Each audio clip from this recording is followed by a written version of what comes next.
नमस्कार दोस्तों, चलिए जानते हैं झारखंड की ताजा और बड़ी खबरों को। साथ ही हम यह भी जानेंगे कि भारत सरकार ने किन किन नई योजनाओं को लागू किया है। वीडियो को लाइक कीजिए और अगर अभी तक आपने चैनल को सब्सक्राइब नहीं किया है तो जल्दी से सब्सक्राइब कर लीजिए। भारत सरकार ने प्रधानमंत्री आवास योजना के अंतर्गत ग्रामीण क्षेत्रों में एक नया सर्वेक्षण अभियान शुरू किया है, जिसका उद्देश्य हर उस पात्र परिवार तक योजना का लाभ पहुंचाना है जो अब तक इससे वंचित रहे हैं। यह पहल प्रधानमंत्री नरेंद्र मोदी के उस विजन का हिस्सा है जिसमें हर नागरिक को पक्का और सुरक्षित घर देने का संकल्प लिया गया है। नए सर्वे के माध्यम से ग्रामीण भारत में रहने वाले गरीब परिवारों की पहचान कर उन्हें आवास का अधिकार सुनिश्चित किया जा रहा है। यूपीआई के जरिए होने वाले क्रेडिट कार्ड ट्रांजैक्शन में जबरदस्त इजाफे का सबसे बड़ा फायदा भारत के घरेलू कार्ड नेटवर्क रुपे को मिला है। बर्नस्टाइन के डेटा के मुताबिक अब कुल क्रेडिट कार्ड ट्रांजैक्शन में से लगभग 40% संख्या के हिसाब से यूपीआई के जरिए हो रहे हैं। यह हिस्सेदारी FY24 के अंत में 10% थी, जो अब 4 गुना हो चुकी है। वहीं वैल्यू के हिसाब से भी हिस्सेदारी 2% से बढ़कर 8% पर पहुंच गई है। हजारीबाग नगर निगम चुनाव की सुगबुगाहट तेज हो गई है। इस बार चुनाव में कई नए चेहरे नजर आ सकते हैं। महापौर का पद ओबीसी के लिए आरक्षित होने की संभावना है, जिससे ओबीसी उम्मीदवार उत्साहित हैं। पिछले चुनाव में भाजपा ने महापौर और उपमहापौर दोनों पद जीते थे। इस बार दलीय आधार पर चुनाव न होने से मुकाबला दिलचस्प होने की उम्मीद है। ट्यूनीशिया में फंसे झारखंड के 48 श्रमिकों में से 40 सुरक्षित वापस आ गए हैं। सोशल मीडिया पर श्रमिकों ने मजदूरी न मिलने की शिकायत की थी, जिसके बाद सरकार ने हस्तक्षेप कर उनके वेतन का भुगतान कराया और वापसी के लिए टिकट उपलब्ध कराए। सामाजिक कार्यकर्ता सिकंदर अली ने सरकार से ठोस कदम उठाने की मांग की। बचे हुए 8 श्रमिकों की भी जल्द वापसी की उम्मीद है। झारखंड हाई कोर्ट ने भाजपा नेता भैरव सिंह को मारपीट के एक मामले में जमानत दे दी है। अदालत ने 20-20 हजार के निजी मुचलके पर जमानत का आदेश दिया है। भैरव सिंह पर आरोप है कि उन्होंने स्मार्ट बाजार पार्किंग में एक व्यक्ति से मारपीट की थी। उन्होंने दावा किया कि गिरफ्तारी के समय पुलिस ने कानूनी प्रक्रिया का पालन नहीं किया। अस्पतालों में मरीजों की भर्ती से लेकर छुट्टी देने तक की प्रक्रिया को सुव्यवस्थित करने के लिए एक नया प्रोटोकॉल लागू किया गया है। इसका उद्देश्य अस्पताल प्रबंधन को बेहतर बनाना है, जिससे मरीजों को बेहतर सेवाएं मिल सकें। यह प्रोटोकॉल मरीजों की भर्ती प्रक्रिया को सरल और त्वरित बनाने पर केंद्रित है। नवंबर महीने की शुरुआत छात्रों के लिए खुशखबरी लेकर आई है, क्योंकि 6 और 9 नवंबर को स्कूलों में छुट्टी घोषित की गई है। दिल्ली, उत्तर प्रदेश, राजस्थान, हरियाणा और मध्य प्रदेश समेत कई राज्यों में शिक्षा विभाग ने नोटिफिकेशन जारी किया है, जिसमें बताया गया है कि इन तिथियों पर स्कूल बंद रहेंगे।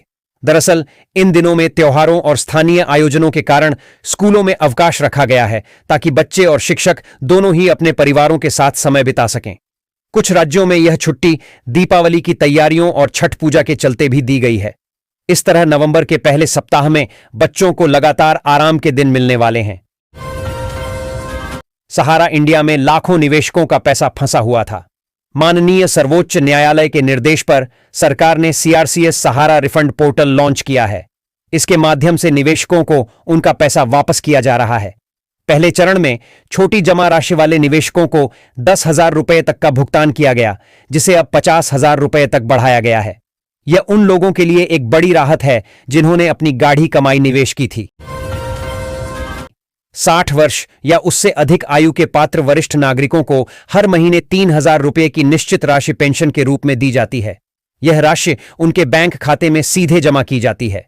यह पहल उन बुजुर्गों के लिए एक बड़ा सहारा है जिनके पास आय का कोई नियमित साधन नहीं है।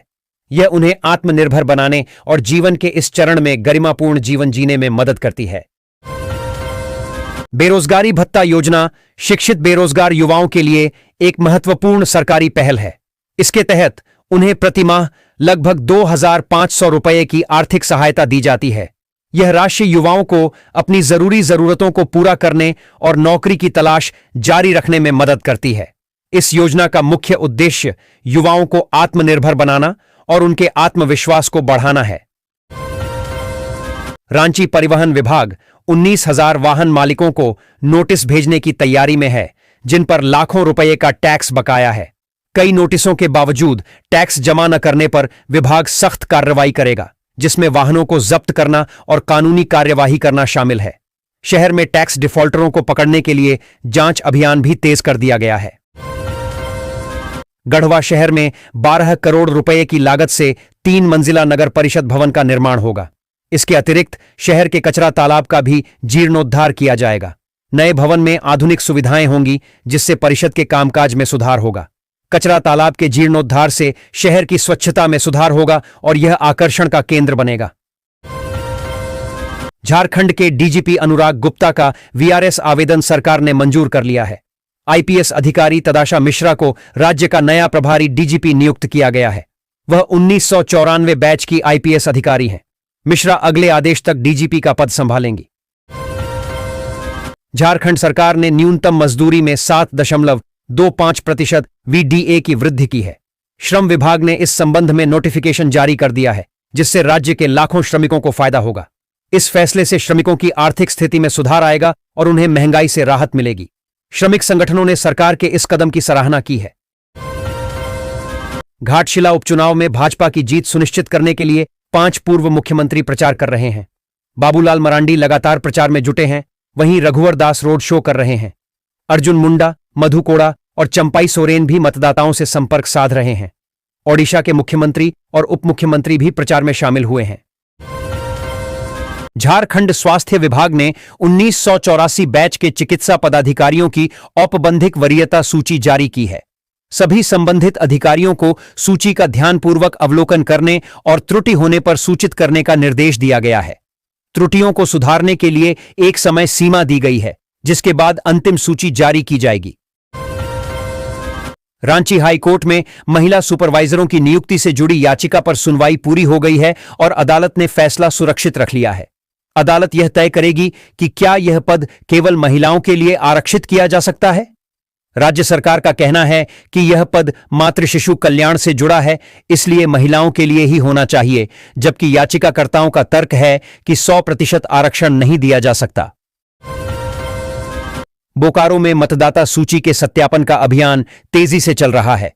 फरवरी में होने वाले स्पेशल समरी रिवीजन से पहले चुनाव आयोग ने 2003 की वोटर लिस्ट जारी की है। मतदाताओं से अपील की गई है कि वे अपना नाम 2003 की वोटर लिस्ट से मिलाएं। बीएलओ बूथों पर तैनात हैं और हेल्प डेस्क भी लगाए जा रहे हैं, ताकि कोई भी मतदान के अधिकार से वंचित न रहे। धनबाद के सांसद ढुल्लू महतो ने बेरमो विधायक कुमार जयमंगल पर भ्रष्टाचार और वंशवाद का आरोप लगाया है।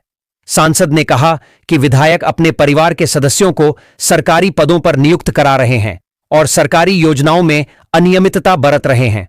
उन्होंने इन आरोपों की निष्पक्ष जांच की मांग की है। इंडियन आइडल सीजन 16 में अपनी गायकी से जजों व श्रोताओं के दिल में जगह बनाने वाले कोयलांचल के अभिषेक शनिवार व रविवार को रात 8 बजे सोनी टीवी द्वारा प्रसारित इंडियन आइडल के पहले गाला राउंड में लाइव दिखेंगे। गुरुवार को मोबाइल पर हुई बातचीत में अभिषेक ने बताया कि शनिवार से पहला गाला राउंड शुरू हो रहा है। इसे प्रीमियम पार्टी कहा जाता है। कंपटीशन टफ है, वे कड़ी मेहनत कर रहे हैं। रोज 18 घंटे रियाज, गाने का सिलेक्शन, ग्रुप डिस्कशन के साथ शूटिंग हो रही है। मेरा पूरा फोकस रियाज ऑफ गायकी पर है। रांची स्थित बिरसा मुंडा सेंट्रल जेल एक बार फिर सुर्खियों में है। वजह है, अलग अलग आरोपों की वजह से जेल में बंद 2 लोग जेल में डांस पार्टी करते दिखाई पड़े हैं, जिसका वीडियो सोशल मीडिया पर तेजी से वायरल हो रहा है। हालांकि वीडियो वायरल होने के बाद जेल आईजी ने 2 पदाधिकारियों को निलंबित कर दिया। अब इस मामले में पूर्व मुख्यमंत्री सह नेता प्रतिपक्ष बाबूलाल मरांडी ने सोशल मीडिया पर पोस्ट जारी कर सरकार पर करारा हमला बोला है। उनका आरोप है कि जेल के अंदर रसूखदार कैदियों को पैसे और प्रभाव के दम पर विशेष सुविधाएं दी जा रही हैं। टेल्को के 3000 से अधिक घरों और 25 से अधिक कॉमर्शियल प्लेटफॉर्म को दिसंबर माह से पाइपलाइन प्राकृतिक गैस पीएनजी की आपूर्ति शुरू कर दी जाएगी। टेल्को में पाइपलाइन से घरों में गैस की आपूर्ति के लिए बुनियादी ढांचे का निर्माण लगभग अंतिम चरण में पहुंच गया है। इस सेवा के शुरू होते ही टेल्को के 3000 से अधिक निवासियों को सिलेंडर बुकिंग और हैंडलिंग के झंझट से मुक्ति मिलेगी।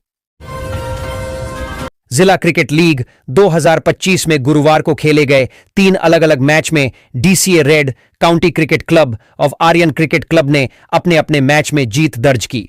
केकेएन स्टेडियम में सुपर डिवीजन में डीसीए रेड ने मां मनसा स्ट्राइकर को बड़े अंतर से हराया, जबकि बी डिवीजन में काउंटी क्रिकेट क्लब और आर्यन क्रिकेट क्लब ने शानदार प्रदर्शन कर अपने अपने मैचों में जीत हासिल की। सुपर डिवीजन के मुकाबले में डीसीए रेड ने टॉस जीतकर पहले बल्लेबाजी करते हुए 349 रनों का विशाल स्कोर खड़ा किया। जिले में विकास से जुड़े कार्यों को समय पर पूरा करें और जो योजनाएं पूर्ण हो गई हैं उसे हैंडओवर करें ताकि जनता को योजनाओं का लाभ मिल सके। उक्त निर्देश गुरुवार को डीसी नमन प्रियेश लकड़ा ने समाहरणालय में विकास योजनाओं की समीक्षा बैठक में सभी कार्यपालक अभियंताओं और विभागीय अधिकारियों को दिया। उन्होंने स्पष्ट कहा कि किसी भी सूरत में विकास कार्य लंबित नहीं रहने चाहिए। अगर किसी एजेंसी की वजह से कार्य में देरी हो रही है तो ऐसी एजेंसी को ब्लैकलिस्ट करने की कार्रवाई करें। डब्ल्यूएचओ की टीम ने कालाजार उन्मूलन की प्रगति की समीक्षा, कहा नगर प्रतिनिधि पाकुड़। विश्व स्वास्थ्य संगठन एवं राष्ट्रीय वेक्टर जनित रोग नियंत्रण केंद्र की संयुक्त टीम ने जिले में कालाजार उन्मूलन कार्यक्रम की प्रगति की समीक्षा की। यह समीक्षा विशेष रूप से लिट्टीपाड़ा व अमड़ापाड़ा प्रखंडों क्षेत्रों के लिए हुई। टीम ने स्वास्थ्य केंद्रों का दौरा कर रोग रिपोर्टिंग, दवा आपूर्ति श्रृंखला, इंडोर रेजिडुअल स्प्रेइंग और कालाजार उपचार केंद्रों के कार्यप्रणाली की समीक्षा की। जसीडीह के सुजानी स्थित कृषि विज्ञान केंद्र में जिला उद्यान विभाग की ओर से दिए जा रहे 5 दिवसीय प्राकृतिक खेती प्रशिक्षण कार्यक्रम का समापन शुक्रवार को हुआ। प्रशिक्षण में चयनित 12 कृषि सखी व समुदाय संसाधन व्यक्तियों ने हिस्सा लिया था। इस दौरान जिला उद्यान पदाधिकारी यशराज व वरीय वैज्ञानिक सह केवी के प्रमुख डॉक्टर राजन ओझा ने सभी प्रशिक्षणार्थियों को प्रमाण पत्र वितरण किया।